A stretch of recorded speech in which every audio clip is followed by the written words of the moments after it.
بسم الله الرحمن الرحيم. الرحمن علم القرآن، خلق الإنسان علمه البيان. الشمس والقمر بحسبان، والنجم والشجر يسجدان. والسماء رفعها ووضع الميزان، ألا تطغوا في الميزان. وأقيموا الوزن بالقسط ولا تخسروا الميزان. والأرض وضعها للأنام، فيها فاكهة والنخل ذات الأكمام، والحب ذو العصف والريحان. فبأي آلاء ربكما تكذبان؟ خلق الإنسان من صلصال كالفخار، وخلق الجان من مارج من نار. فبأي آلاء ربكما تكذبان؟ رب المشرقين ورب المغربين. فبأي آلاء ربكما تكذبان؟ مرج البحرين يلتقيان، بينهما برزخ لا يبغيان. فبأي آلاء ربكما تكذبان؟ يخرج منهما اللؤلؤ والمرجان. فبأي آلاء ربكما تكذبان؟ وله الجوار المنشآت في البحر كالأعلام. فبأي آلاء ربكما تكذبان؟ كل من عليها فان، ويبقى وجه ربك ذو الجلال والإكرام. فبأي آلاء ربكما تكذبان؟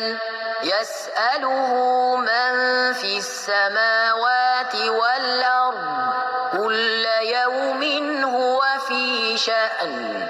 فبأي آلاء ربكما تكذبان؟ سنفرغ لكم أيها الثقلان. فبأي آلاء ربكما تكذبان؟ يا معشر الجن والإنس إن استطعتم أن تنفذوا من أقطار السماوات والأرض فانفذوا لا تنفذون إلا بسلطان. فبأي آلاء ربكما تكذبان؟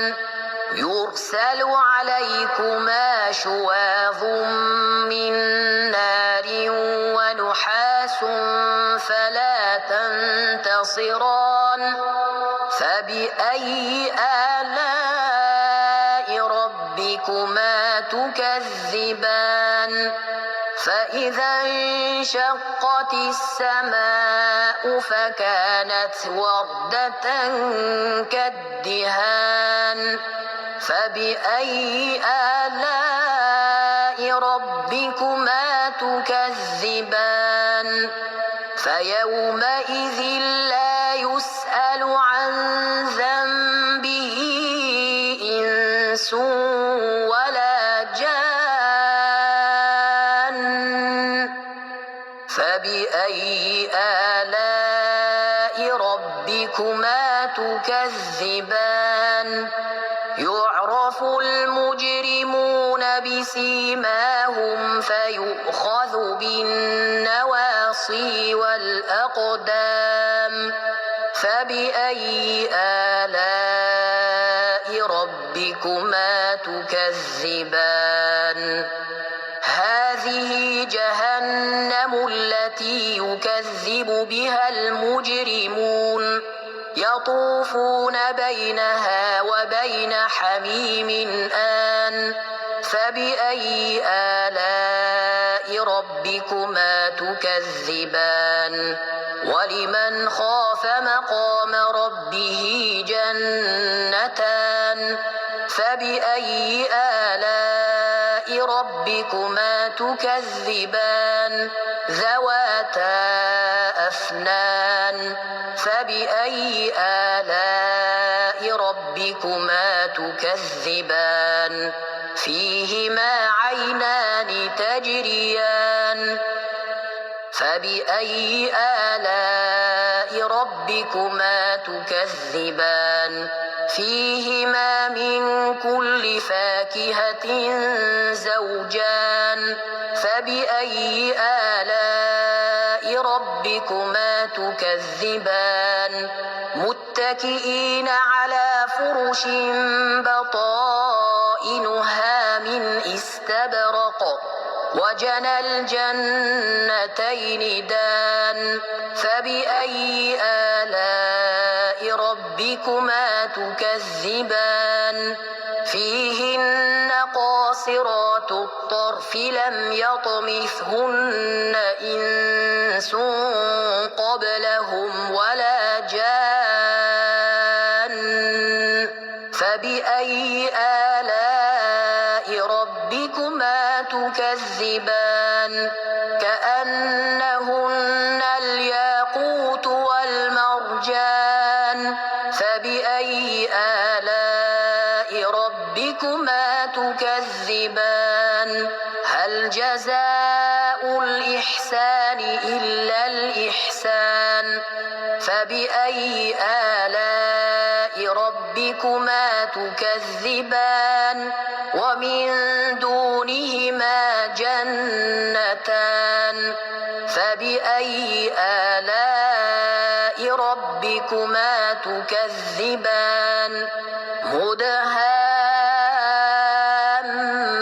مدهامتان فبأي آلاء ربكما تكذبان فيهما عينان نضاختان فبأي آلاء ربكما تكذبان فيهما فاكهة ونخل ورمان فبأي آلاء ربكما تكذبان فيهن خيرات حسان فبأي آلاء ربكما تكذبان حور مقصورات في الخيام فبأي آلاء ربكما تكذبان